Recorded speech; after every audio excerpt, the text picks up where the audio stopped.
Buenos días. Doctora, buenos días. Buenos días. Bueno, son las 7 de la mañana. Vamos a empezar la teoría de hoy. Esta clase es una introducción, en realidad, para el capítulo de semiología general. Aparentemente son 3 clases, pero son muy cortas y todas muy unidas en cuanto a lo que es la semiología, en este caso, semiología general y agregado lo que es el examen del aparato locomotor.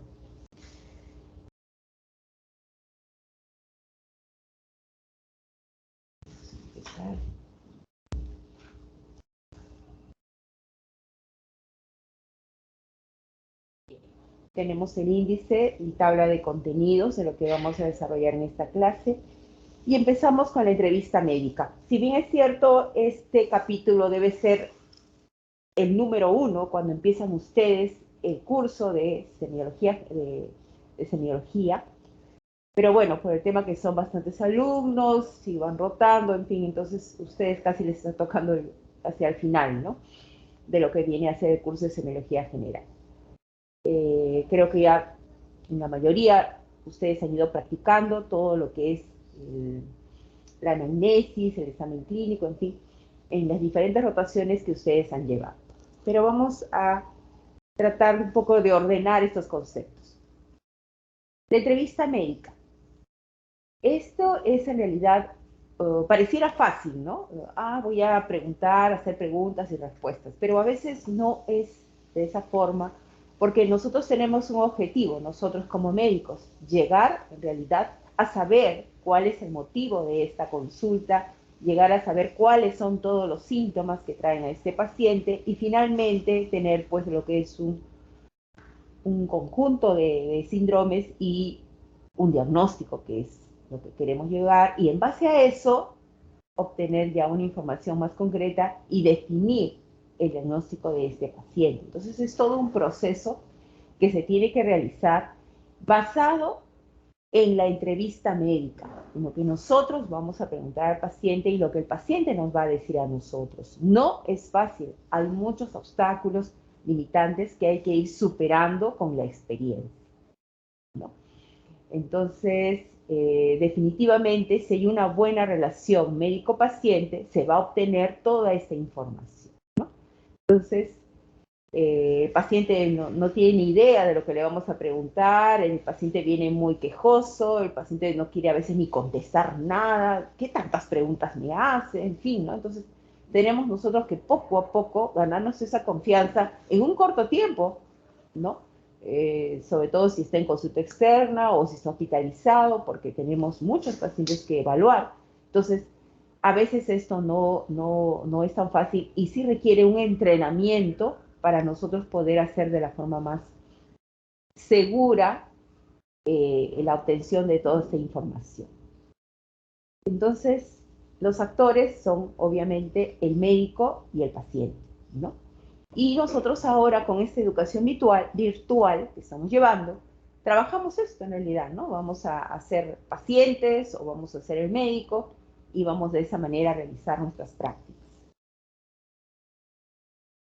Entonces, la relación médico-paciente, el acto médico, es trascendental en una buena anamnesis. Al inicio, para yo poder dar, digamos, esta consulta, o sea, esta relación médico-paciente, debo de presentarme. Nunca olvidarse de eso. No es que, ¿qué lo trae acá? ¿Por qué viene? No. Primero, el saludo. Buenos días, buenas tardes, buenas noches. ¿Y quién soy? Soy la interna Alzamora, le voy a hacer preguntas con respecto a la enfermedad que a usted lo trae acá y lo voy a ayudar, ¿no? O sea, saludamos, nos presentamos y explicamos qué vamos a hacer. De igual forma, cuando nos toque el examen clínico, no es que de frente, saque esa camisa, y de frente lo agarro y lo toco, no, sino que le tengo luego que decir, bueno, señor González, disculpe usted, en este momento le voy a hacer su examen clínico. O sea, siempre explicando al paciente qué vamos a realizar, para que no exista ningún problema ni ni obstáculo, ¿no? Negación por parte de este paciente. Entonces, no olvidarse. El saludo, la presentación. De esa manera vamos cortando esa barrera que puede existir entre médico y paciente y vamos ganando la confianza. Todo esto sirve para qué? Para el camino a una buena hipótesis diagnóstica, que al final es lo que yo quiero, tener una buena información para luego yo poder determinar un diagnóstico adecuado sin errores, ¿no? Si hago mal mi historia clínica, obvio, al final voy a llegar a un camino totalmente errado. Entonces tenemos que trabajar con todos los síntomas y signos que nos traiga el paciente y con eso elaborar nuestro diagnóstico. La importancia de la historia clínica. La historia clínica constituye un expediente esencial para los seres humanos. Es una herramienta importante que ayuda a obtener información sobre el estado de salud de las personas. Es el registro de la evolución cronológica. Es importante, no solamente que me voy a entrenar en preguntar, señor, ¿por qué viene acá? ¿Usted viene? ¿Cuál es? Sino que luego que tengo toda esa información, yo debo de saber ordenarla en forma cronológica, desde de los síntomas más antiguos a los más cercanos. Y redactarlo de la forma más adecuada que cualquier persona que pueda tener a su alcance esa historia clínica sea entendible, ¿no? Que todos lo puedan en realidad, y no solamente los médicos, los internos, la enfermera, sino también una persona extraña que pueda leer la historia, que sea de otra especialidad, por decir que sea un abogado, que tengamos un problema médico legal, pues un abogado viene, lee la historia y puede entender. Entonces, es el registro de la evolución cronológica del estado de salud de las personas indispensables en el ejercicio profesional de la medicina. Los principales actores son el médico y el paciente, realizando así un acto médico. Definición de la historia clínica. Es un documento médico donde se consigna todo lo referente a la evaluación semiológica de una persona. Puede ser sana o enferma, porque a veces viene el paciente y dice, estoy postulando a una plaza para un trabajo y me han pedido un informe médico, ¿no? Entonces comenzamos a preguntarle, oye, pues estoy bien, ¿no? ¿Tiene esto? No. ¿Tiene fiebre? No. ¿Tiene dolor? No. También podemos hacer la historia clínica de un paciente sano, ¿no? Entonces, eso es, ¿no? Ahora, siempre vamos a tener que describir en forma cronológica todo lo relacionado al paciente, desde su nacimiento hasta su muerte, sus antecedentes y su evolución en el tiempo. Se registra con letra legible como testimonio de una relación médico-paciente, acto médico. En el hospital del MINSA tenemos que escribir, pero para los que puedan ir al hospital de salud, van a ver que todo, en la mayoría de los centros es con computadora, tienen que escribir, ¿no? Creo que eso es más adecuado, pero al menos en el Ministerio de Salud todavía no tenemos esa alternativa. Características de la historia clínica. Debes tener confidencialidad, integralidad, secuencialidad, racionalidad, disponibilidad y obligatoriedad, ¿no? Todo paciente que ingresa, sea emergencia, a sala de operaciones, hospitalización, al consultorio externo, debe tener una historia clínica, ¿no? Como que a veces nos mandan una interconsulta, llegamos, vamos a contestar la interconsulta y no hay historia. ¿Por qué? Porque el interno, no sé, no lo pudo hacer, pasó, vino otro interno y no hay historia. Entonces, no puede ser así. Paciente que ingresa, lamentablemente ya mi cambio de turno, pues tengo que avanzar algo esa historia y ver que el que ingresa la termine o la concluya, o yo termino, me quedaré un rato más, pero terminaré la historia clínica porque no puede haber un paciente que esté en el hospital y que no tenga su historia clínica correspondiente, más aún si está hospitalizado. Objetivos de la historia clínica. Médico asistencial, primordial, es el más importante. Docencia, a través de una historia clínica podemos leer los aciertos o a veces los errores que hay en esa historia clínica para aprender, ¿no? Evaluación del control de calidad, ¿no? Podemos rotar la historia para que uno la vea, el otro la vea y veamos en realidad en qué está bien o mal. Administrativo, si esa historia clínica, por ejemplo, es de un paciente del SIS, del Sistema Integral de Salud, en el cual este le otorga al hospital por cada paciente un pago, entonces tiene que estar consignado toda la historia clínica para que ese paciente que está hospitalizado luego pueda hacer el reembolso, el SIS, al hospital. Entonces, tiene un objetivo administrativo. Médico legal, si existe algún problema de negligencia médica, de iatrogenia, lo que sea, entonces ahí también va a ser evaluada esa historia. Y también como investigación, ¿no? Por ejemplo, ahora que tuvimos, bueno, que hasta ahora estamos con los pacientes con COVID, hemos visto que han tenido una serie de manifestaciones, ¿no? Gastroenterológicas, reumatológicas y así, ¿no?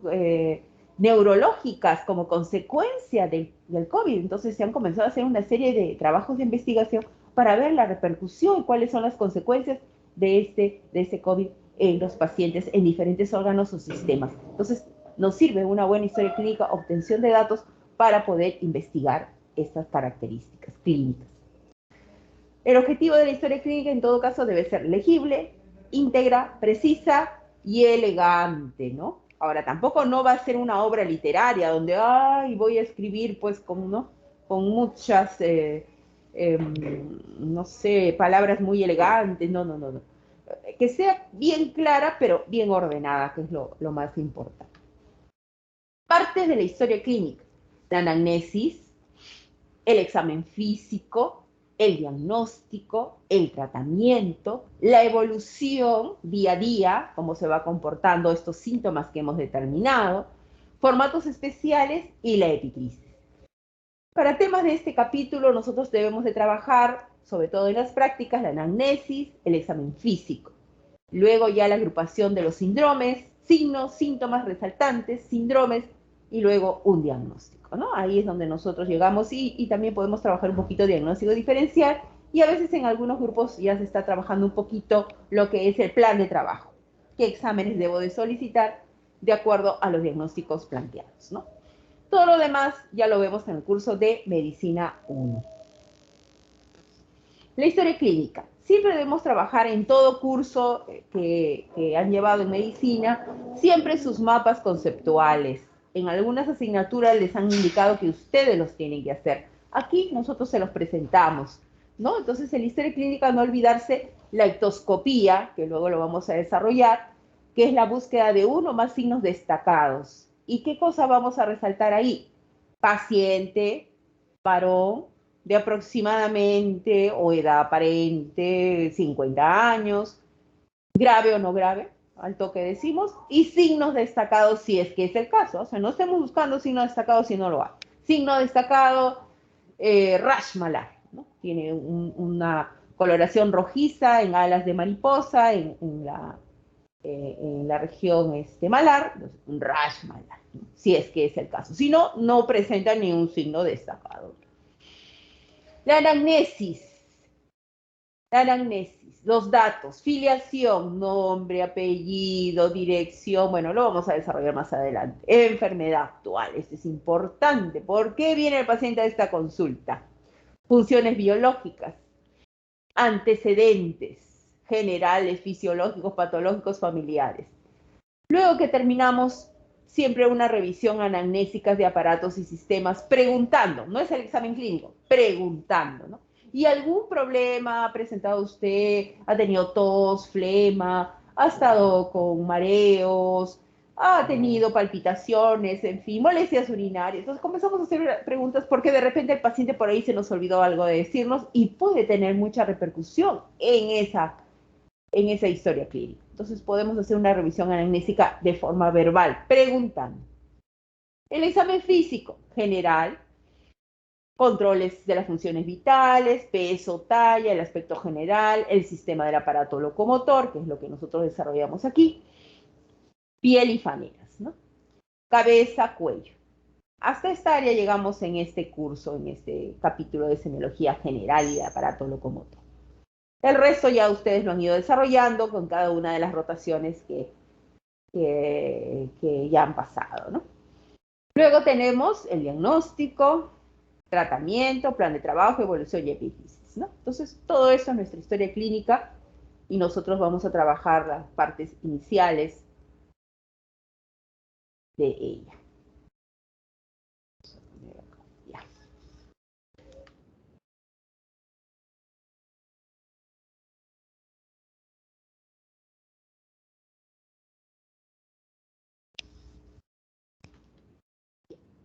Semiología médica, manifestaciones de la enfermedad. ¿Cómo se manifiesta la enfermedad? A través de síntomas o de signos. Síntoma es todo lo subjetivo. Vengo, doctor, a la consulta porque tengo dolor. Tengo dolor en mi rodilla. El dolor es como que me punza. Y la intensidad está como de 9, de 10, ¿no? Y a veces se me irradia hasta el tobillo, bueno, y así, ¿no? Entonces, es su síntoma, es como él lo siente, es como él siente esa manifestación que lo trae a la consulta. En cambio, el signo, no. El signo ustedes lo ven. Lo que decíamos, la paciente joven de 20 años que viene con su rash malar, ¿no? Entonces, ustedes pueden apreciar, ¿no?, que tiene ese signo importante y que es patognomónico, ¿no?, de lo que viene a ser el lupus eritematoso sistémico.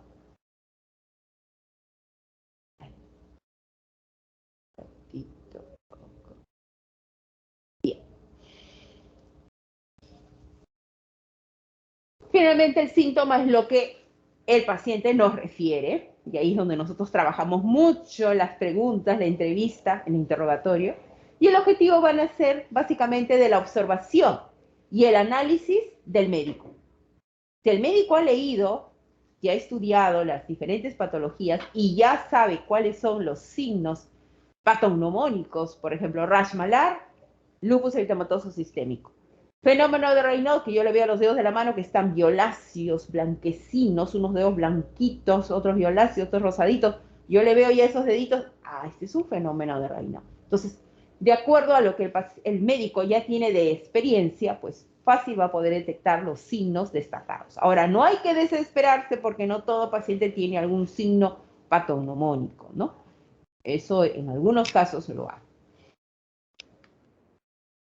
Síntoma es la sensación subjetiva que narra el paciente en diferentes partes de su cuerpo. Síntoma general es aquel que es común a diferentes patologías de diferentes aparatos. Síntoma específico es aquel que es común a patologías de un mismo aparato. Síntoma característico, síntoma patognomónico, síntoma característico que orienta a un diagnóstico. Y síntomas banales son los que narra el paciente sin tener mayor importancia en el diagnóstico. Pero ojo que a veces esto requiere entrenamiento porque a veces hay síntomas que son muy importantes y a veces lo estamos poniendo como secundarios o viceversa. Entonces, por eso es que tenemos que tener un entrenamiento para determinar bien cuáles son los síntomas importantes. Signos o manifestaciones objetivas, físicas o químicas que se reconocen al examinar al paciente. Ejemplo, modificaciones en el pulso, hepatomegalia, ¿no? Generalmente yo lo puedo cuantificar mediante alguna prueba. Signo patognomónico es aquel que muestra de una manera absoluta la existencia de una enfermedad. Por ejemplo, ¿no?, algo muy típico es el aumento de volumen de la primera metatarso falángica, ¿no? Cuando está aumentado de volumen, está hinchado, el paciente viene a la consulta, vengo porque mi primer dedo está hinchado, no me deja ni caminar, me hinca, me punza y no soporto la media, por eso he venido con sandalia. Entonces, ya cuando viene con esas características y lo puedo apreciar, lo estoy viendo, el dedo bien rojo, aumentado de volumen, y peor si pongo mi mano, está caliente, entonces tiene todos los signos inflamatorios. Entonces, este es un signo patognomónico. ¿De qué patología? De la gota, que le encanta la primera articulación, ¿no? Produce una inflamación en esta articulación y es muy patognomónico de un paciente con artritis por gota, por depósito de cristales, en este caso de monourato sódico. Entonces, un signo patognomónico. Síndrome ya es la serie de signos y síntomas que existen en un momento dado y definen ya un estado. Entonces, lo primero que tenemos que hacer es la buena entrevista, determinar cuáles son los síntomas o signos Si existe algo patognomónico, en buena hora, síntoma o signo patognomónico. Y luego tenemos que agruparlos en síndromes. Todos estos síntomas o signos comenzamos a ver, a veces uno solo, o si no cogemos dos, tres y ya tenemos un síndrome. Y así vamos trabajando, ¿no? Lo que viene a ser nuestro desarrollo en nuestras prácticas de la historia clínica. Componentes del estudio semiológico: la anamnesis, lectoscopía. Primero lectoscopía, que vamos a ver que es la primera percepción que yo tengo cuando veo al paciente. La anamnesis, todo el interrogatorio del motivo principal por el cual viene el paciente. El examen físico, basado en la inspección, en la palpación, en la percusión y en la auscultación, ¿no? Cuando han llevado el aparato respiratorio, el aparato cardiovascular, lo han trabajado muy bien esos cuatro aspectos del examen físico.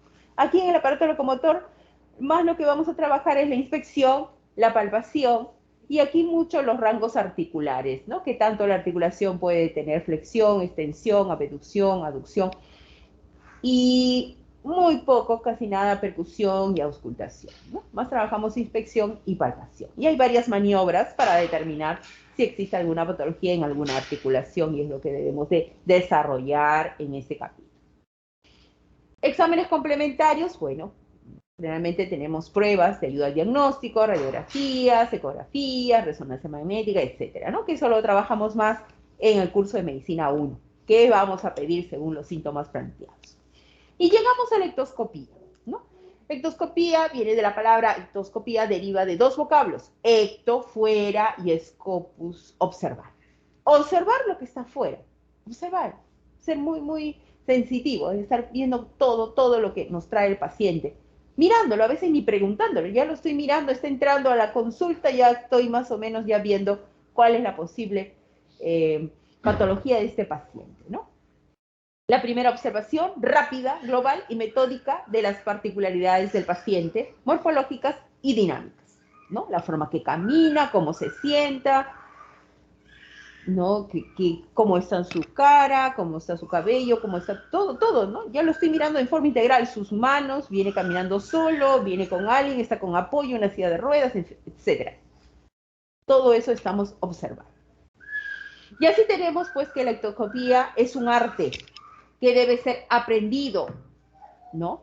Se inicia, ¿dónde podemos consignar la ectoscopía? Puede estar consignado antes de la historia clínica, ni bien lo veo, todavía ni lo he saludado, lo estoy mirando nada más. Entonces, ahí yo puedo trabajar mi ectoscopía. Puede ser durante ya la entrevista, cuando le estoy preguntando, o puede ser después que termino el interrogatorio y que eso ya vendría a ser antes del examen clínico, ¿no? Entonces, nosotros generalmente lo hemos trabajado con todos los grupos.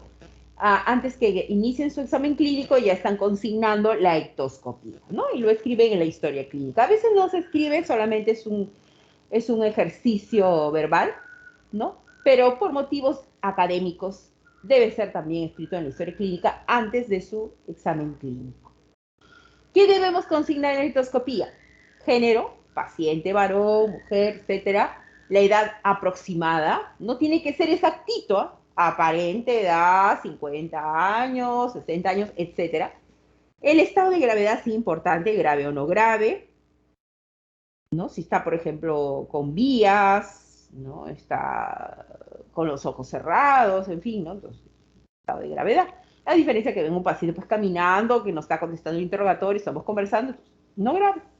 Los signos más destacados si los tiene, y el entorno, ¿no? Lo que le rodea al paciente, ¿no? Generalmente el familiar que viene, en fin, o si está hospitalizado, en qué área está hospitalizado, ¿no? Entonces, eso es básico lo que nosotros tenemos que consignar en la ectoscopía. A ver, Córdoba Villodas Rosa. Córdoba Villodas Rosa. ¿Está presente? ¿No está? Cristóbal Izárraga Cristian. Buenos días, doctora. Buenos días, Cristian. A ver, quiero que me digas cuál sería tu ectoscopía en esta lámina, en este pacientito que tenemos aquí. Bueno, tenemos ahí a un paciente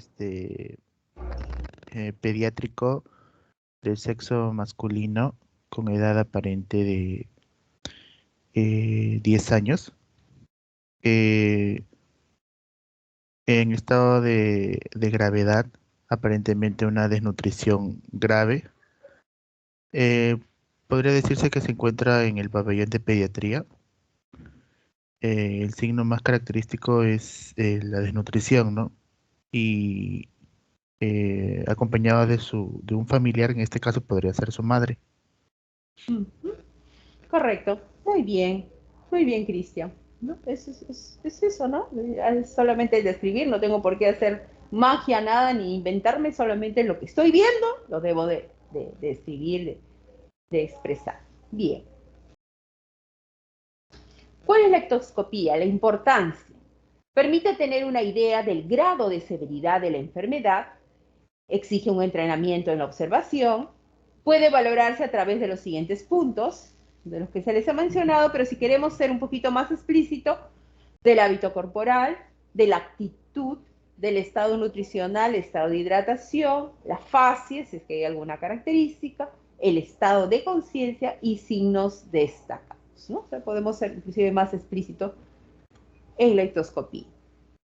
¿Qué factores van a favorecer una ectoscopía adecuada?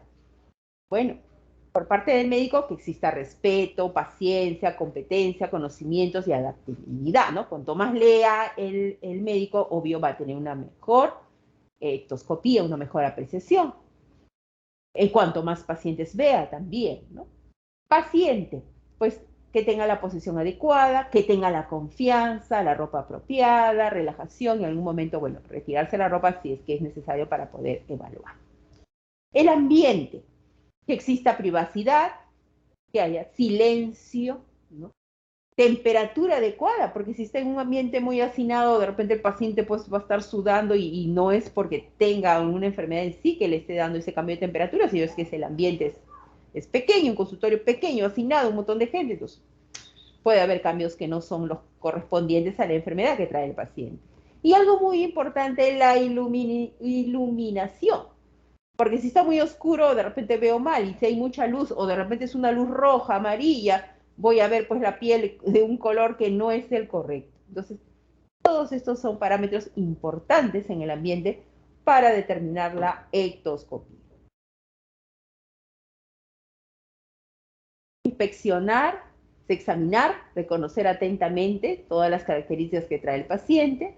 Empieza, no se olviden, con el saludo al enfermo, mirar no es lo mismo que ver, ver es un arte que debe ser aprendido y exige toda atención del examinador, iluminación y técnicas adecuadas.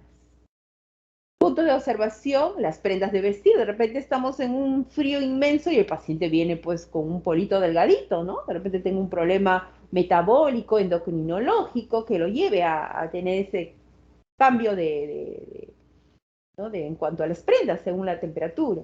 El aseo corporal, si viene bien aseado, bien limpio, de repente viene todo desaliñado, ¿no? Con textura corporal, la talla, la actitud, si viene con un acompañante y el entorno.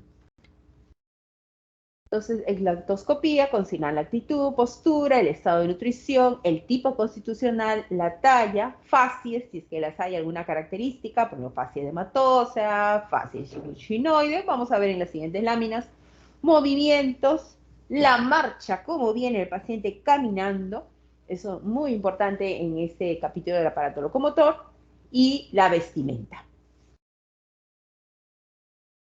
Entonces, no todo paciente tiene un signo ectoscópico de importancia, ya lo habíamos mencionado, no se debe forzar la búsqueda, no debo estar imaginándome algo que no realmente, que no hay.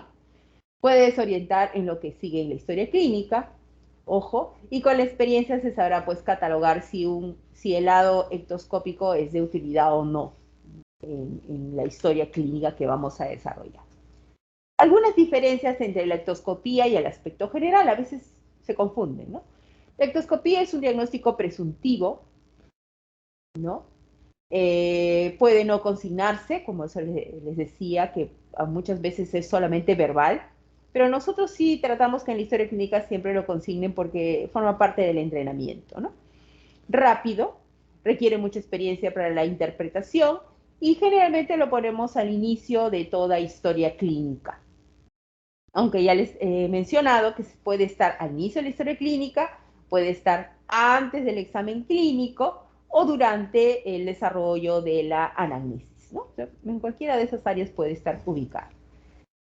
El aspecto general ya forma parte de la historia clínica, del examen clínico, siempre debe consignarse, es pausado, requiere ser ordenado y está pues al inicio del examen físico, ¿no? Donde incluye pues funciones vitales, todas las características que trae el paciente, si está lúcido, no, si está orientado en tiempo, espacio, persona, en fin, ya eso forma parte del examen clínico donde ustedes están tocando al paciente, en fin, ¿no?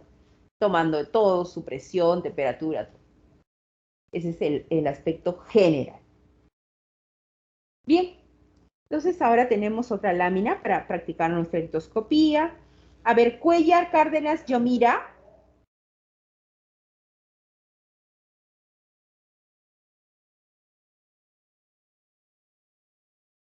¿Está presente Cuellar, Cárdenas, Yomira?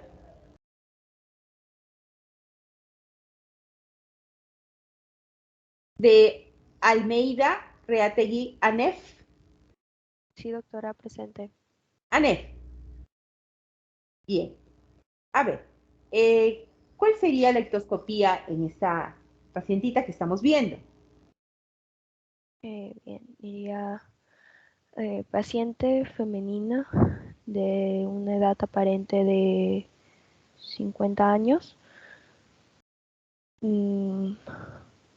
con un mal estado nutricional, con obesidad tipo 2 quizás.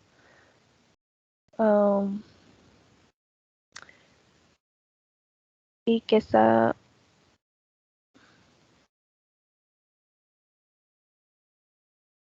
y con un estado de gravedad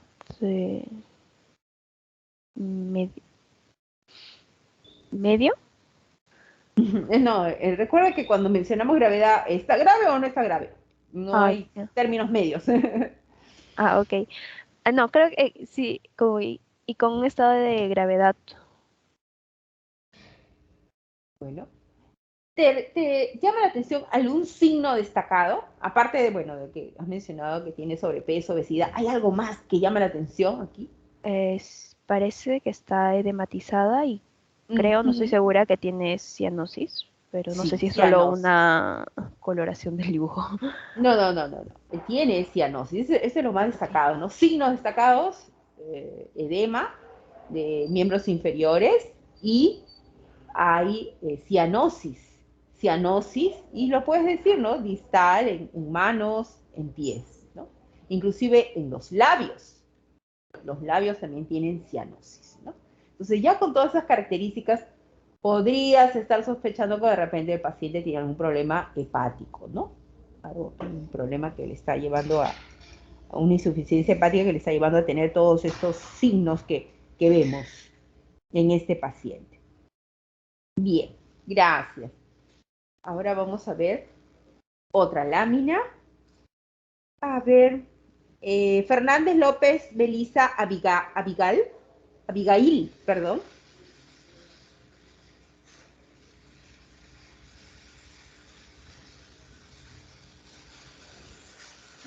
García Vidal Andrew.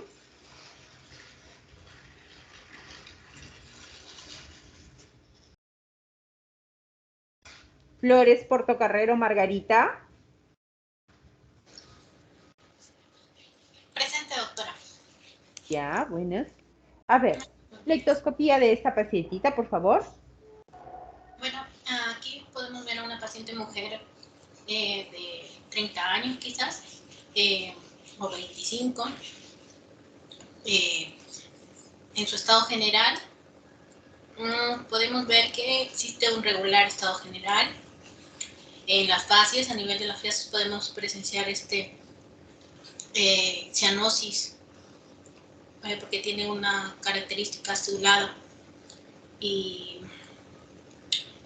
bueno, y su hábito constitucional, bueno, estaría normal, ¿no? No vemos que si ha habido una subida de peso o ha disminuido su peso, ¿no? También hay podemos identificar en sus manos que hay la estructura de palillo del tambor. Dedos. Ajá, sí, dedos. Dedos, ¿no? En Entonces palillo tú del... podrías redondear todo tu ectoscopía diciendo, presentando un signo, porque eso es un signo destacado, dedos en palillo de tambor y uñas en vidrios de reloj.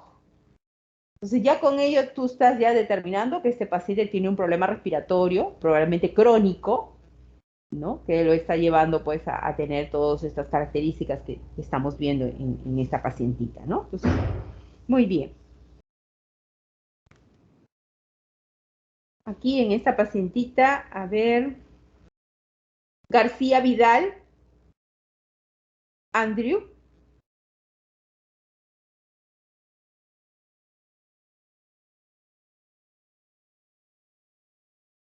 Flores Portocarrero Margarita. Ya me preguntó, doctora. Disculpa. Floriano Infantes Juan Carlos.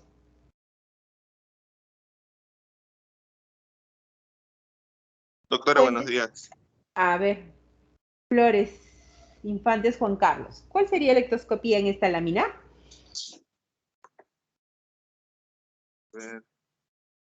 Acá lo que puedo apreciar, bueno, estoy en mi celular. Oh.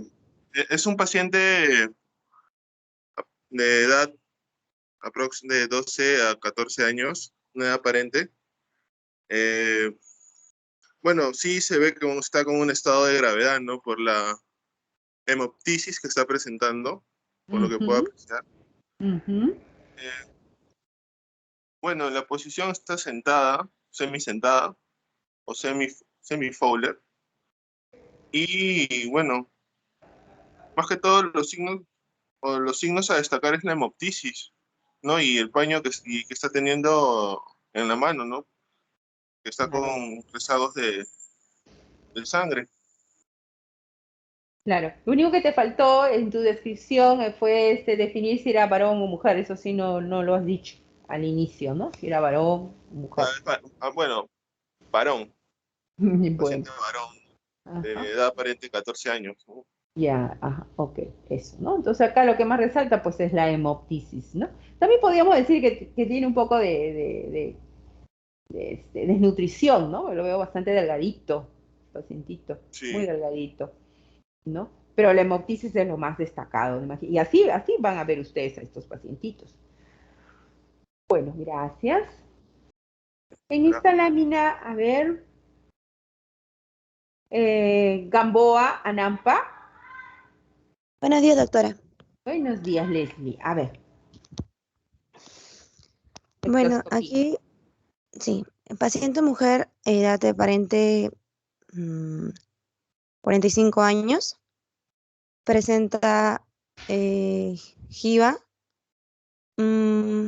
estrías a nivel del abdomen rojas, que bueno, en este caso parece síndrome de Cushing, ¿no?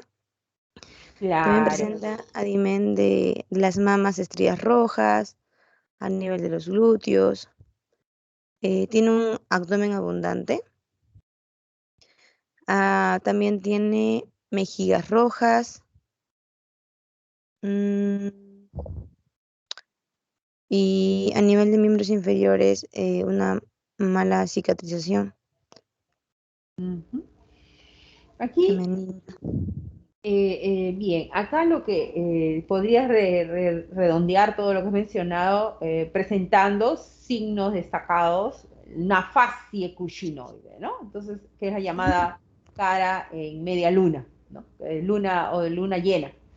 Entonces, ya con eso ya estás determinando que probablemente este pacientito está utilizando corticoides a dosis muy altas, 1 miligramo por kilo de peso tal vez, que de repente tiene alguna enfermedad del tejido conectivo que lo ha llevado a usar esas dosis altas de corticoides, de repente es una paciente con lupus, con nefropatía lúpica, no sé, y requiere esas dosis, o de repente es un paciente que se está automedicando con dosis altas de corticoides, a pesar que su médico tratante le había dado dosis más bajas, ¿no? Por ejemplo, que sea un paciente que tiene artritis reumatoide, su médico le dio 10 miligramos de prednisona, pero este paciente notó de que con 10 miligramos le bajaba el dolor y dijo, pero me duele un poquito más, de repente mejor tomó 15, tomó 20 y al final terminó tomando 50 miligramos diarios, ¿no? Entonces, muchas son las causas que puede haber llevado que este paciente esté en ese síndrome cushingenoide, pero ya más o menos nos orientamos de que es por un uso excesivo de corticoides, ¿no? Que es lo más común. Miren cuánto daño puede hacer este fármaco, ¿no? Lo que es la prednisona, la dexametasona, cuando se utilizan en dosis muy exageradas. Bien. Bueno, esto ya es una patología del hipotiroidismo, que bueno, ya lo deben haberlo evaluado. Este es un síndrome de Addison, que lo han visto en sus capítulos de endocrino, el edema, ¿no? El edema palpebral. Las facies, por ejemplo, ¿no? Acá justo tenemos la fase cushinoide, ¿no? Realmente son pacientes lúpicas en las cuales les damos prednisona de dosis muy altas, 1 miligramo por kilo de peso, por algún compromiso renal, entonces tienen estas caritas en media luna muy importantes. La fase hipertiroidea, con los dedos en los ojos en el exoftalmo, y esta es la famosa fase lúpica, que es el rash malar, que respeta el surco nasogeniano, muy típico en los pacientes lúpicas, y generalmente son jóvenes. Ya otras fases, la fase ictérica, la fase cianótica, adelgazada, edematosa. Y aquí tenemos otra lámina también interesante para poder trabajar un poquito la ectoscopía. A ver, Gurreonero Ramírez Carlos Eros. Presente, doctora. Muy bien. A ver, ¿puedes decirme la ectoscopía de este pacientito? Claro.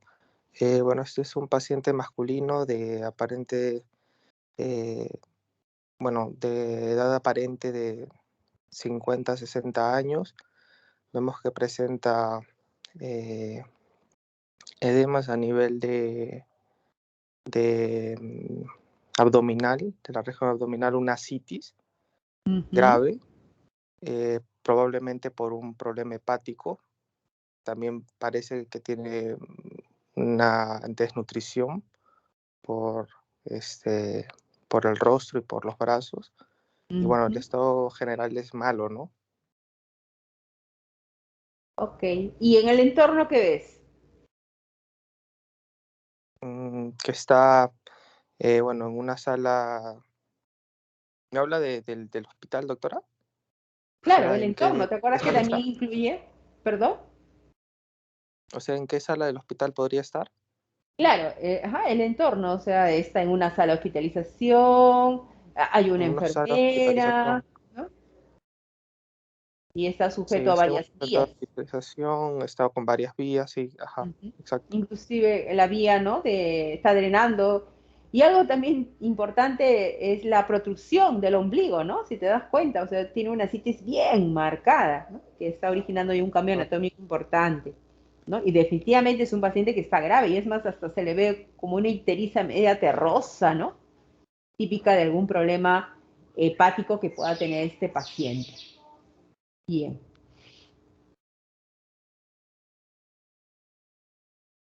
Estas láminas.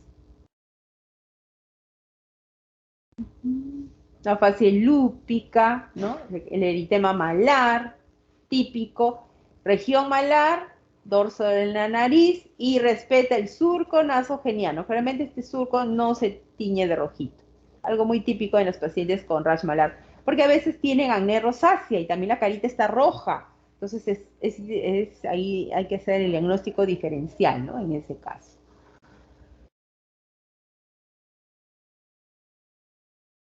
Esta es la fase esclerodérmica, que también es importante que la recuerden, es una paciente en la cual se caracteriza porque hay una atrofia, hay borramiento de los surcos y líneas de expresión, sobre todo alrededor del labio. El labio se adelgaza, disminuye la apertura bucal, ¿no? Como si la piel estuviera estirada, y es la llamada facie de ratón.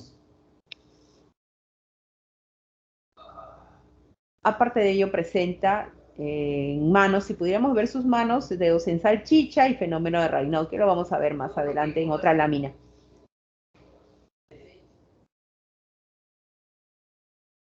Signos destacados. La obesidad centrípeta, eso lo vemos mucho en pacientes con diabetes, ¿no? Y enfermedades de Cushing, ¿no? El abdomen abultado. Y también, pues acá una alumna nos decía que tenía una jiba, ¿no? Que aumenta el tejido adiposo, ¿no? En los pacientes tienen un aumento de volumen centrípeto, ¿no? Alrededor del abdomen. Este es un edema facial del cuello y extremidades superiores, con una circulación venosa, no sé si se llega a ver acá, una circulación venosa colateral en el tercio superior del tórax anterior. Se debe generalmente a tumores mediastinales, ¿no? Le llaman el síndrome de vena cava superior. Y aquí las manitos típicas, y ojalá que las recuerden mucho. Esto ya lo habíamos visto en una lámina, que son los deditos llamados hipocráticos, ¿no? Que tienen las uñas esmerilados, las uñitas y los dedos hipocráticos, ¿no? Y las uñas en vidrios de reloj, ¿no? Típicas en pacientes con fibrosis, con problemas respiratorios crónicos, alteraciones congénitas, ¿no? A nivel del aparato respiratorio. Acá tenemos el famoso fenómeno Raynaud, que lo podemos ver en pacientes con esclerodermia, en la cual pues hay una alteración en la circulación, ¿no? A nivel de las partes de los dedos hasta la parte terminal. Termina siendo estas violáceas, ¿no? 3 fases tiene: violáceas, blanquecinas y rojizas, ¿no? Los dedos de la mano. Generalmente cuando se exponen al frío. Casi en el más del 90% lo vemos asociados con pacientes con esclerosis sistémica progresiva, y también lo podemos ver en otras patologías con menor frecuencia, como en artritis reumatoide y lupus eritematoso sistémico. Tenemos acá esta manito, es también de los pacientes con esclerosis sistémica progresiva, en la cual la piel está toda acartonada, los dedos en flexión, ¿no? Y muchas veces también hay úlceras en los pulpejos de los dedos, justamente por ese fenómeno de Raynaud, que no llega a circular la sangre totalmente hasta la puntita de los dedos, ¿no? Manos típicas de pacientes con esclerosis sistémica progresiva. Y acá tenemos las manos más frecuentes que tal vez han visto, que son los que tienen los nódulos de Bouchard, de Heberden, perdón, y los nódulos de Bouchard. En las interfalángicas articulaciones interfalángicas distales, los nódulos de Heberden, y en las articulaciones interfalángicas proximales, los nódulos de Bouchard.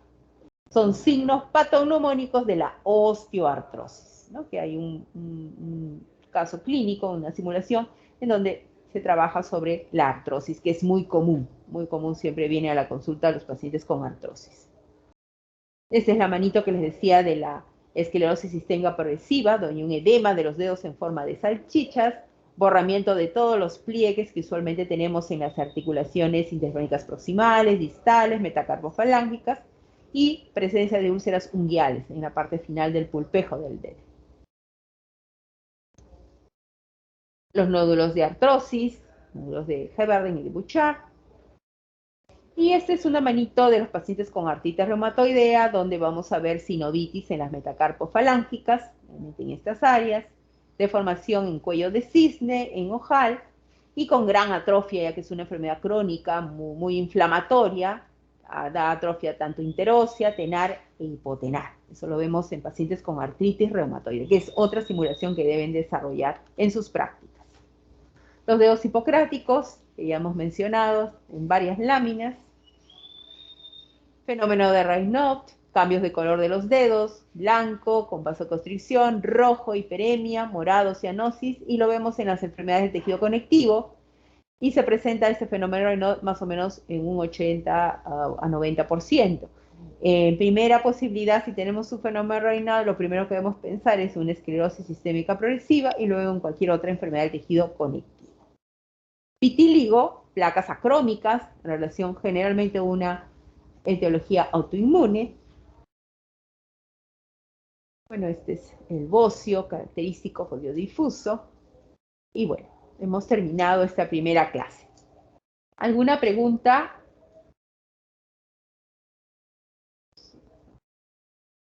Vamos a pasar a la siguiente teoría.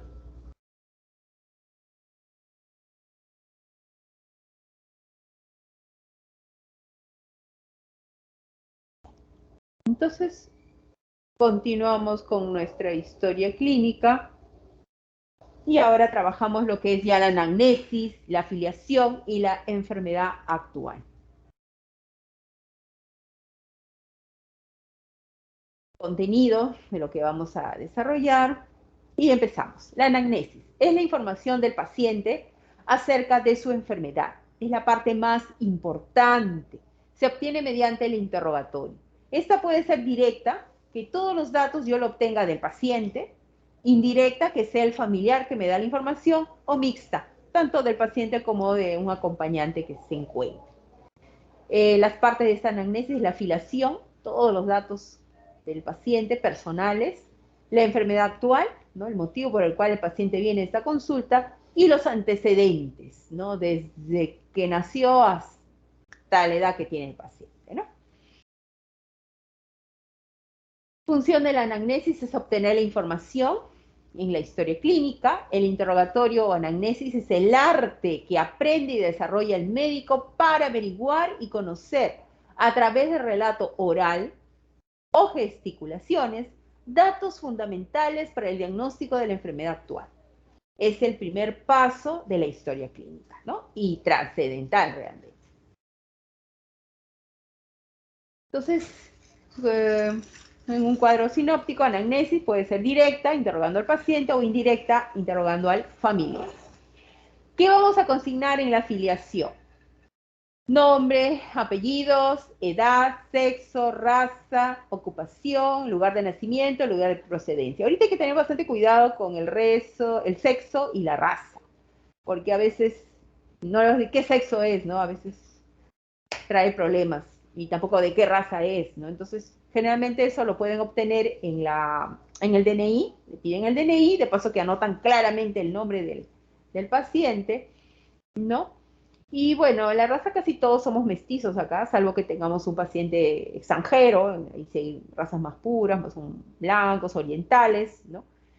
O morenos, en fin, entonces consignar ello, más que nada mirándolo, no preguntar estos dos temas, porque podría a veces haber problemas, ¿no? Ocupación, lugar de nacimiento, procedencia. El domicilio, el estado civil, el grado de instrucción, religión, importante, porque algunos a veces no desean transfusión sanguínea, en fin, ¿no? Muchas gamas de doctrinas religiosas, y eso sí debemos de preguntar para que esté consignado. El idioma, muchos pacientitos son quechua hablantes y a veces hay problemas de comunicación. La persona responsable, eso es muy importante. Ahora más, sobre todo cuando estuvo el COVID en la primera y segunda ola, el paciente ingresaba y realmente ya no podía visitar al paciente, ¿no? El familiar. Entonces nosotros teníamos que llamar a los pacientes por teléfono, entonces era indispensable el número telefónico, el nombre del familiar directo del paciente para dar un informe día a día de cómo se encontraba su paciente. Entonces, eso es básico. La fecha de ingreso, recuerden que el paciente, por lo general, ingresa por emergencia, ¿no? Y luego, de acuerdo a la patología que trae, pueda que lo manden a su casa, salga de alta, vaya a su casa, o pase a hospitalización. Entonces, ahí es importante la fecha de ingreso a emergencia, la fecha de ingreso a hospitalización, ¿no?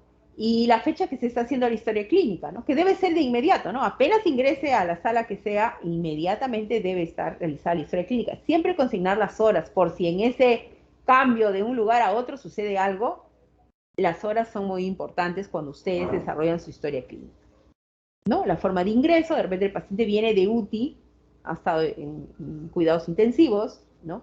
O de repente viene de emergencia, ¿cómo ingresa?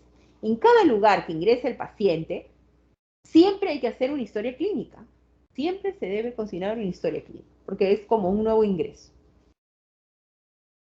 Y la afiliación, ¿no? Generalmente ya está todo escrito, es para llenar, ¿no? Nombre, edad, sexo, raza, lugar de nacimiento, lugar de procedencia, domicilio, grado de instrucción, la ocupación, el estado civil, persona responsable, nombre, teléfono. Forma de ingreso hospitalaria, fecha y hora, forma de ingreso al servicio, fecha y hora. Eso debe estar totalmente escrito, claramente en la historia clínica. Y tenemos otro mapa conceptual, en donde tenemos que la afiliación contiene todos estos datos, casi todos los hemos mencionado. Documento de identificación, el DNI o pasaporte, ¿no? En caso de extranjeros, siempre consignarlo, porque cuando solicitamos, por decir, para el paciente sangre, hay que ponerle transfusión sanguínea, o para hacerle un test, una prueba, generalmente nos piden en la orden de laboratorio su número de identificación. Entonces debemos de tenerlo, no vamos a ir a preguntarle, ay, su DNI ya me olvidé, no. En los datos de afiliación ya debe estar consignado el documento de identificación. Número de seguro, obviamente está ahí del CIS, de salud, su número. Estado civil, idioma, religión, y todo eso. Ya lo demás lo hemos ido mencionando. Actual. La fuente. Debemos de consignar los síntomas principales. El tiempo de enfermedad, forma de inicio, si es brusco, ¿no? Yo, doctora, yo he estado muy bien y ayer tuve una reunión en mi casa, hemos comido un montón, hemos tomado, hemos celebrado, hemos bailado, lo hemos pasado muy bien. Y hoy día en la mañana no me puedo levantar porque se ha hinchado mi tobillo. Mi rodilla está hinchada de mi tobillo, tremendamente, no puedo dar ni un paso.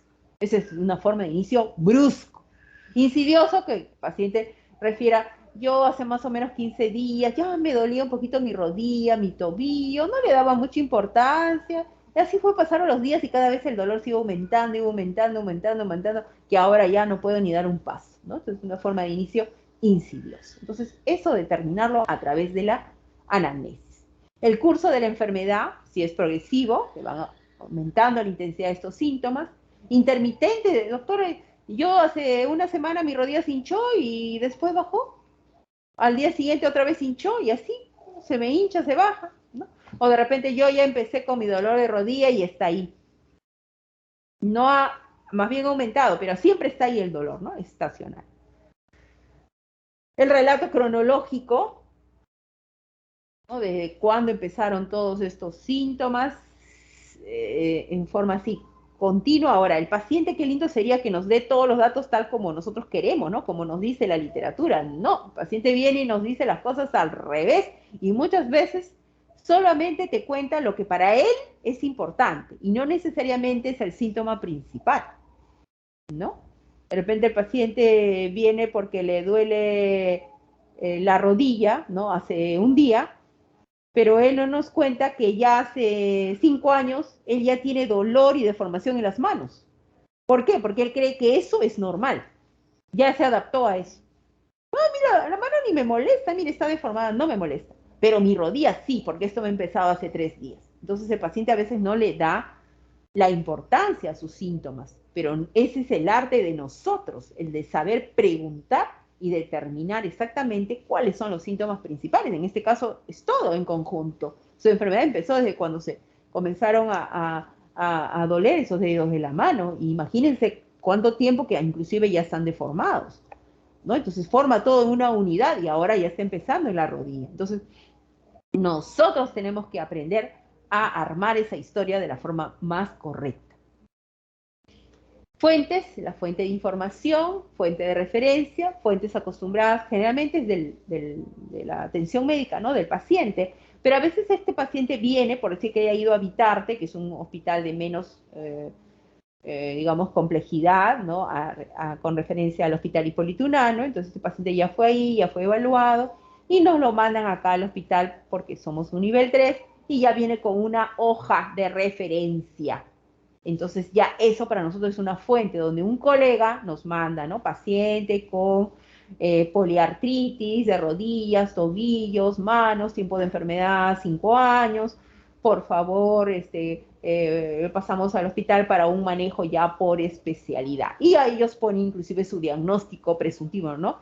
Diagnóstico descartar o ya, si ellos lo han definido, artritis reumatoide, ¿no? Entonces viene ya para un tratamiento más elaborado, más importante, que no lo tienen en el hospital de Vitarte. Bien, entonces ahí nuestra fuente va a ser esa hoja de referencia y aparte igual vamos a trabajar con nuestra anamnesis y el interrogatorio en el paciente, ¿no? Entonces tenemos varias fuentes de información en ese caso. El motivo de la consulta, determinar el síntoma cardinal y los síntomas secundarios, ¿no? Eso requiere en realidad un entrenamiento.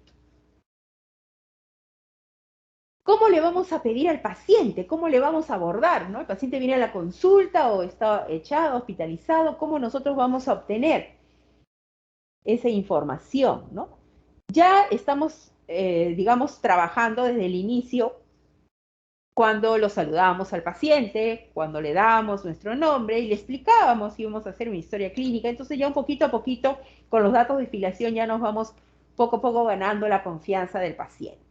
Para que luego ya le digamos, bueno, pues, ¿cuál es el motivo de su consulta? Tratemos siempre de hacer preguntas abiertas para ver cómo el paciente se desenvuelve. Si vemos que divaga, que no nos dice cosas claras, entonces ahí a nosotros tenemos que conducir el interrogatorio, ¿no? Haciendo las preguntas y guiando para que el paciente nos dé sus síntomas principales, ¿no? Y secundarios. Entonces, eso ya es el arte de saber entrevistar. Eso toma su tiempo. Todos los hechos deben ser tomados en cuenta y analizados minuciosamente antes de descartar. Si tiene muchas molestias, interrogar sobre la que nos parezca más importante. El análisis de los síntomas, ¿no? Este es el famoso Alicia. Nunca se olviden porque lo van a trabajar siempre en cada síntoma que nos traiga el paciente, ¿no? Forma de inicio, la cronología, los tiempos, ¿no? Los tiempos exactos que tiene este síntoma. Si inició de forma brusca, si fue de una forma más insidiosa. Localización, ¿no? A veces hay que preguntar, ponga su dedo en tal lugar, porque a veces el paciente no nos precisa, ¿no? A veces porque está pues con dolor, ¿no? Si se irradia ese síntoma, características del síntoma, la intensidad del síntoma, factores desencadenantes, agravantes o atenuantes, que lo calma, que le aumenta el dolor, síntomas acompañantes, factores iatrogénicos y factores ambientales, ¿no? Generalmente hay iatrogénicos que toman, se automedican o van a la farmacia, piden algo, les dan y con eso ya les baja un poco el dolor, supuestamente, ¿no? Recomendaciones. Tratar que el paciente defina lo que quiere expresar con algunos síntomas como vértigo, decaimiento, malestar, etcétera, ¿no? Tomar en cuenta los problemas de comunicación originados por el idioma, y en nuestro medio es muy frecuente. Cuando ustedes vayan a hacer su serum van a encontrar muchas personas que solo hablan quechua. Entonces tienen que ver la forma de comunicarse, ¿no? Con algún intermediario, ¿no? También problemas de el grado de instrucción. Algunos no tienen primaria o secundaria completa. Entonces nuestros términos deben ser bastante sencillos, como de nivel canillita, para que sea entendido por el paciente. Las preguntas no deben insinuar la respuesta. A veces nos pasa, ¿no? No le duele, ¿no? No le duele su tobillo, ¿no? Solo la rodilla, ¿no? Solo la rodilla. Entonces ahí nosotros estamos ya encapsulando, ¿no? Estamos diciendo que es así, es de tal forma. Y a veces no es, lo hemos malinterpretado. Y el paciente por temor a veces dice, sí, sí, sí. Tratar que eso sí, el mismo paciente exprese dónde está el dolor, que ponga su dedo. Y ahí él mismo, ahí. No hay forma. Aquí, esa zona le duele. Correcto, ¿no? Las preguntas deben ser genéricas, secuenciales, dónde le duele, se irradia el dolor, se extiende el dolor, hacia dónde, cómo le calma, tener paciencia, y tomar en cuenta las dificultades que tiene el paciente, ¿no? La enfermedad actual, forma de inicio, la cronología, definir con exactitud el modo como se inicia la enfermedad, hasta cuándo podría decir que se establece bien o sano, determinar justo cuándo empieza, ¿no? A veces ese tiempo no se determina muy bien. Si no puede precisar, interrogar en relación a fechas de fácil recordación, ¿no? Por ejemplo, la Navidad, fiestas patrias, cumpleaños, y ahora muchos estamos trabajando del COVID, ¿no? De la cuarentena. Ay, doctora, esto me empezó antes de la cuarentena. No, esto vino después de la cuarentena. Entonces, ya tenemos más o menos fechas para poder ayudar al paciente y determinar los tiempos de enfermedad. Si el síntoma es intermitente, que especifique la frecuencia y periodicidad. Bueno, a mí, doctora, me da cada 3 días, me da fiebre, ya parezco un reloj. Cada 3 días me da fiebre, ¿no? Describiendo el episodio típico completo. O si no, el paciente viene y dice, ¿sabe qué, doctora? Cada vez, ya me doy cuenta, cada vez que come carnes rojas, se me hincha mi dedo de pie. ¿Con qué frecuencia come carnes rojas? Ay, cada 15 días. Entonces, cada 15 días tiene un episodio de comidas copiosas y luego dolor, inflamación en una articulación. Entonces, ya aquí estamos viendo la frecuencia y la periodicidad que se da estos síntomas, ¿no? Localización y radiación del síntoma, que señale con un dedo, si es posible, el sitio de su molestia y irradiación, que trate de precisar la profundidad. Características, con frecuencia el paciente no sabe describir y recurre a comparaciones. La barriga se me pone como un tambor, la cabeza me explota, yo siento hueco en mi rodilla, es como si me pasara el aire, en fin, hay muchos términos que emplean los pacientes. ¿Lo podemos poner en la historia clínica? Sí, si es que no tiene algún tipo de interpretación. Lo podemos poner entre comillas, así como está aquí. Entonces ya se sobreentiende que esta expresión no es de la del médico, sino del paciente. Orientarlo a precisar el tipo del dolor, si es sordo, urete, constrictivo, ¿no? En fin. La intensidad del síntoma, esto es muy importante. Nos basamos en la escala visual análoga. Todo síntoma puede ser cuantificado, debe ser definido en términos mesurables. Por ejemplo, la diarrea, número de cámaras al día, 5, 6, ¿no? Bien. En el caso de claudicación, camino 3 cuadras y ya no puedo caminar, tengo que sentarme en la banquita del parque. Y en cuanto al dolor, que es algo que vamos a trabajar en este capítulo, pues explicar al paciente, según la escala visual análoga, una línea imaginaria, donde 1 es casi nada dolor y 10 es el dolor máximo. ¿Usted cómo cataloga su dolor? Del 1 al 10. Ay, a mí mi dedo gordo del pie me duele como 10. Mira cómo me duele, me arde, me quema, me punza.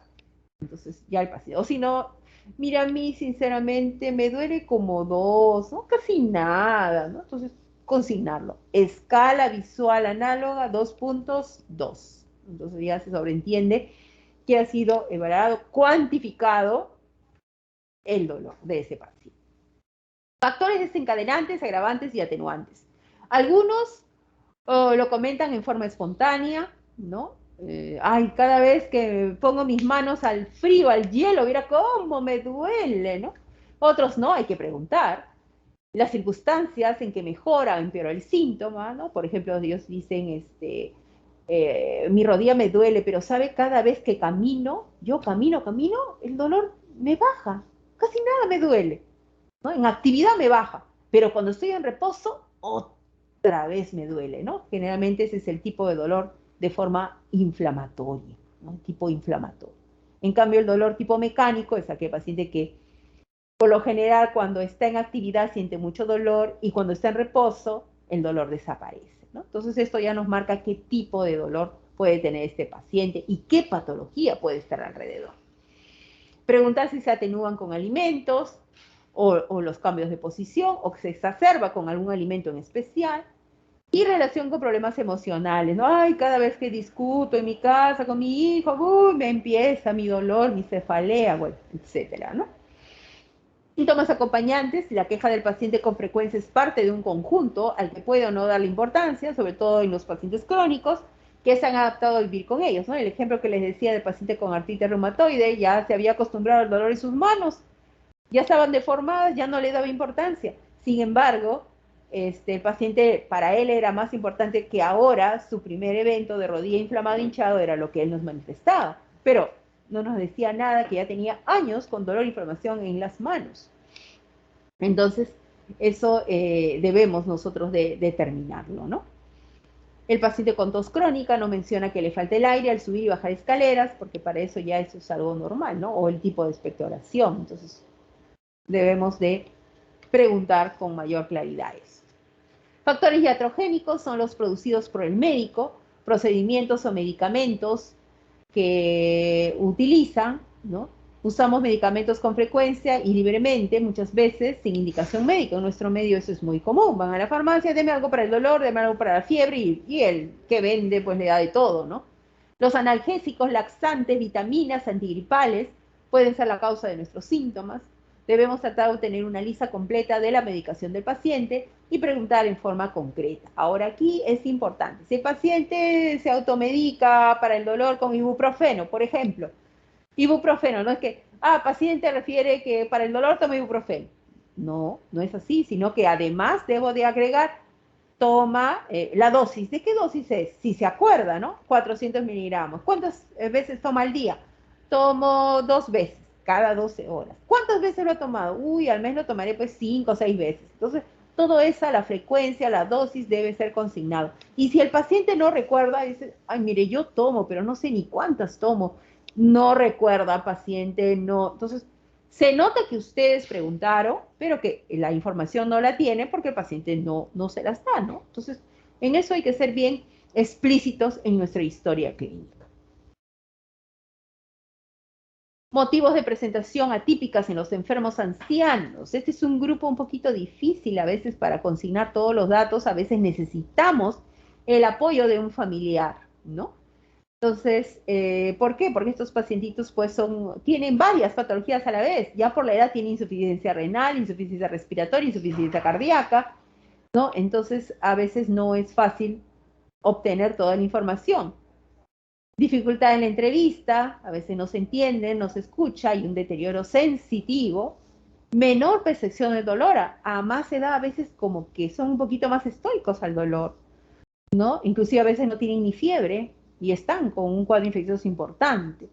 Disminución de la actitud vital, están cansados, no quieren colaborar a veces. Llegan a la consulta y están mudos. Ya no me pregunte nada, a veces uno lo mandan al diablo, ¿sí? Hay de todo, ¿no? Por esta edad que están pasando estos pacientes.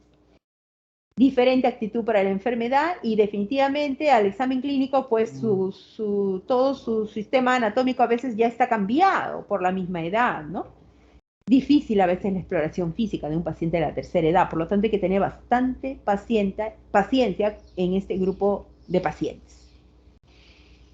Las preguntas que habitualmente se formulan son: ¿cuándo empezó a sentirse enfermo? ¿Cómo comenzó la enfermedad? ¿Con qué síntomas se presentó? ¿Cómo evolucionaron estos síntomas? ¿Es la primera vez que se presenta? ¿Tuvo algo parecido antes? ¿A qué atribuye su enfermedad? ¿Qué precedió el estado de enfermedad? ¿Realizó alguna consulta médica?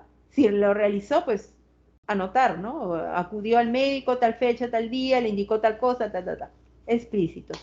¿Qué exámenes complementarios le efectuaron? Ya el paciente a veces viene, ya tiene radiografía, ya tiene un examen de sangre. ¿Qué diagnósticos le realizaron? O a veces ya trae la receta, y ahí vemos. ¿Qué tratamiento recibió? ¿Qué repercusión general ha provocado en la enfermedad? Las preguntas deben ser abiertas, ¿no? Si el paciente no nos colabora, entonces ya vamos a tener que nosotros ir cercando poquito a poquito, sin que el paciente se sienta muy acosado, pero ir cercando para tener pregunta precisa, respuesta, pregunta, respuesta, para obtener una información ordenada. La enfermedad actual, tenemos signos, tenemos síntomas, tiempo de enfermedad, forma de inicio, el curso y el relato de la enfermedad. Cuando nosotros en la historia clínica ponemos, generalmente, no sé si en la otra lámina está,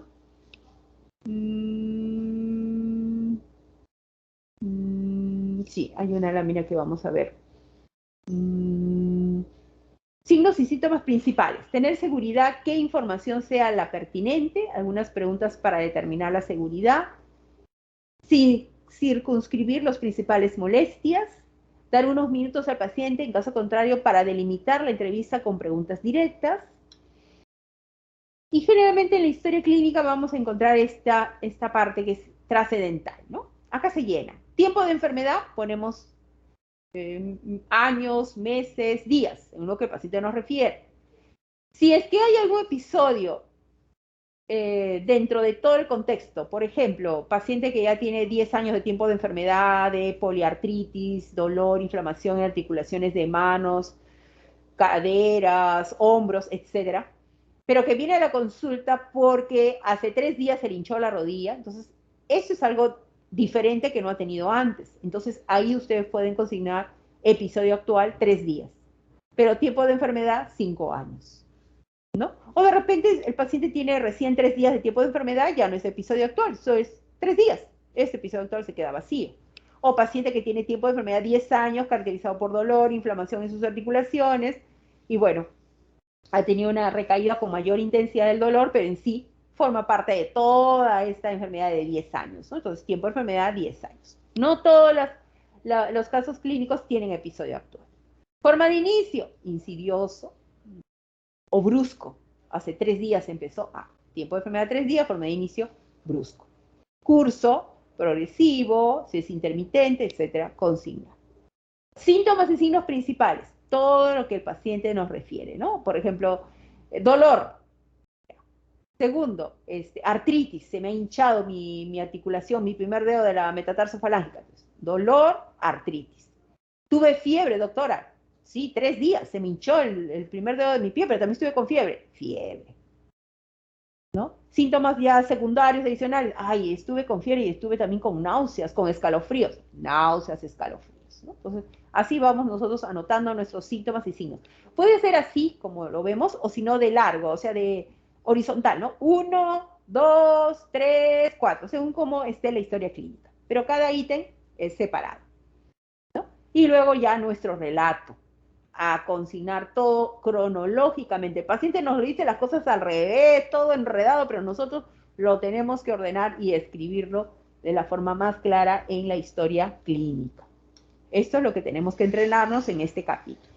Nuevamente nuestro mapa conceptual, ¿no? Esto siempre léanlo porque esto nos ubica en todo, ¿no? El tiempo de enfermedad, si es horas, días, meses, forma de inicio insidioso brusco, la evolución progresiva, estacionario, episódico, síntomas, signos principales, relato cronológico de la enfermedad, fecha de la aparición, localización, intensidad, los factores que lo atenúan, que lo agravan, la evolución, síntomas asociados, si tuvo consultas previas, anotar, se fue a la clínica San Felipe, tal fecha, le dio este diagnóstico, le dio este tratamiento, le pidió esta prueba.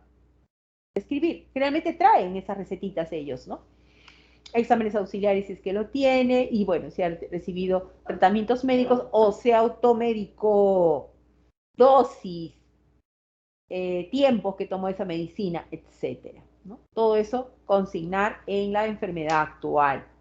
No queremos un libro de literatura, pero seamos explícitos, ¿no? A veces uno abre la historia clínica y el interno ha escrito 2 líneas. Paciente viene a la consulta porque le duele la rodilla y acude al hospital por emergencia. No, pues, ¿cómo es que solo es eso? No, tiene más, que no preguntamos. Así que, por favor, hacer una excelente historia clínica. Luego que terminamos todo ello, ya pasamos a las funciones biológicas, ¿no? El apetito, ¿no? ¿Cómo está el apetito? Está muy aumentado, estoy comiendo un montón. Bueno, aumentado, ¿no? No, acá no hay que poner tanta cosa, ¿no? Aumentado. Sed, presente, actualmente estoy tomando más líquidos que antes. Bueno. Orina, hoy sí estoy orinando más. De día siempre orinaba 3 veces, ahora en la noche estoy orinando 10 veces. Entonces, deposiciones, ¿no? Se han aumentado, no estoy estreñido hace 3 días. Entonces, consignar, ¿no? Brevemente lo que nos refiere el paciente. El sueño, no, mi sueño está alterado porque me duele mi rodilla. Me despierto, me muevo a un lado y me despierto por el dolor de mi rodilla. Cambios ponderales, sí, he subido de peso, en un mes he subido 2 kilos, sí, lo he notado claramente. Entonces, determinarlo. Todo ello en funciones biológicas, ¿no? Ahí tienen para escribir las funciones biológicas, los términos todos, siempre en su mapa conceptual, siempre tenerlo presente, no olvidarse de trabajarlo. Bueno, acá nosotros le estamos dando, sé que unos colegas les hacen para que ustedes hagan sus mapas conceptuales. A mí me gusta darlo porque ya ustedes tienen la base en común, todos, ¿no? Para con eso ya trabajar individualmente ya su práctica en sus grupos pequeños. Bien, luego de eso ya vienen los antecedentes, que eso ya va a ser la clase que le va a dar la doctora Alcaraz, y con eso estaríamos terminando nuestras clases teóricas. ¿Alguna pregunta, por favor, con respecto a lo que hemos conversado esta mañana en estas clases?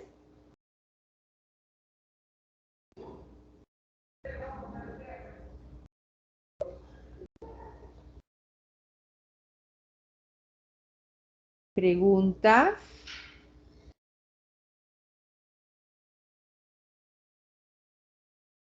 A ver.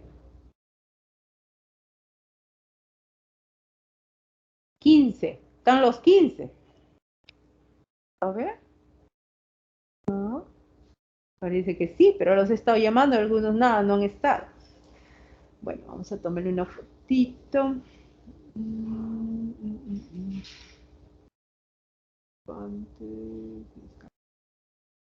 Ya, chicos, entonces la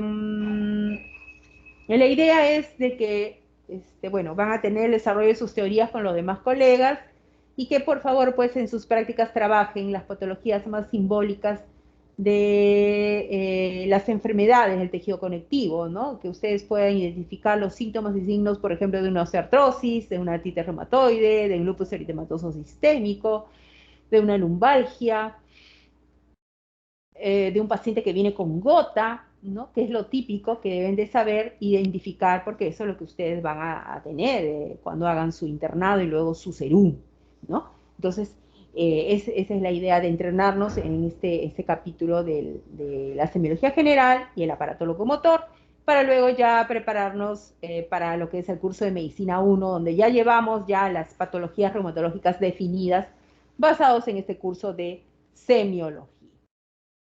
Espero que trabajen sus prácticas con sus profesores y a la próxima vez que nos encontramos va a ser ya en el examen final. Muy bien, eso sería todo. Chicos de mi grupo, yo ya voy a ir ingresando para que hagamos la práctica hoy introductoria.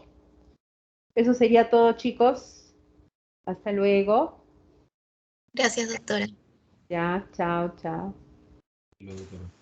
Buenos días, doctora. Muchas gracias. Buenos días, recién llego.